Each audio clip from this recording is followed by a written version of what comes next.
I play Angel, who's a drag queen, which provides some quite interesting costumes for me. Angel is a very strong and powerful character, which is quite different to how gay people have been portrayed in musicals and theatre in the past.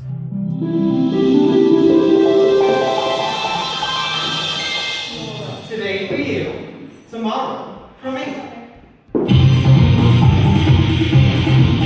He falls in love with a character called Collins, and they have a very strong romantic relationship and love story throughout the musical, which is completely different to the whole seedy sex comedy side that gay has been portrayed as in the past. So it's been quite a landmark musical for the LGBT. You might think that there's no place for the character of Joanne in Rent. She comes from a very educated background. She went to Harvard and she comes from a legal family. She's actually a lawyer.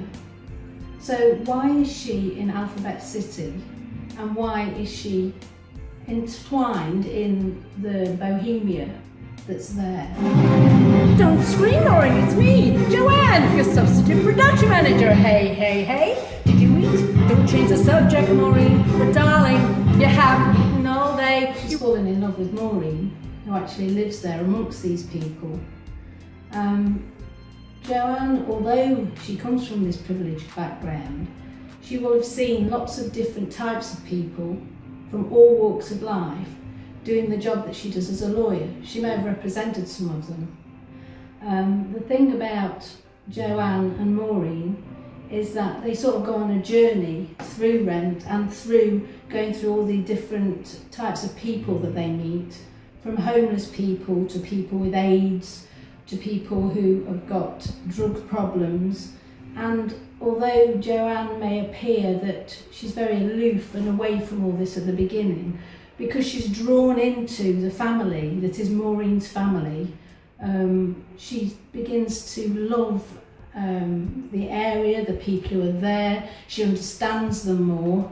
And I think the main thing is she has issues herself. She knows what it's like when someone doesn't actually understand you. Her father does not understand and will not accept that she's a lesbian. Mark's quite a complex character.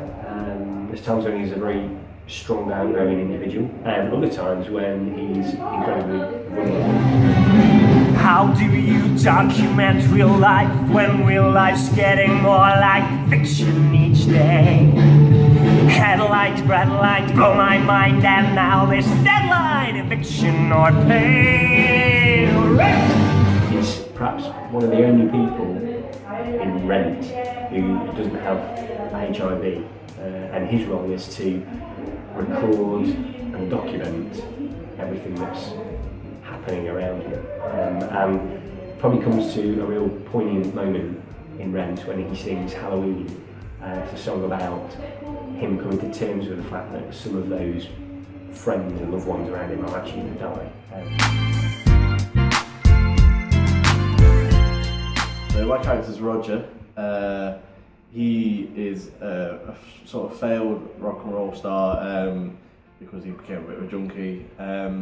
He also got his girlfriend, who's deceased, April, addicted to drugs, which unfortunately that was what gave her AIDS through the use of dirty needles. How could you let her go? You just don't know how we lose Angel. He then meets Mimi, who is still a drug addict. So he's not really keen on this, but he likes her sort of wild child sort of persona, which attracts him to it.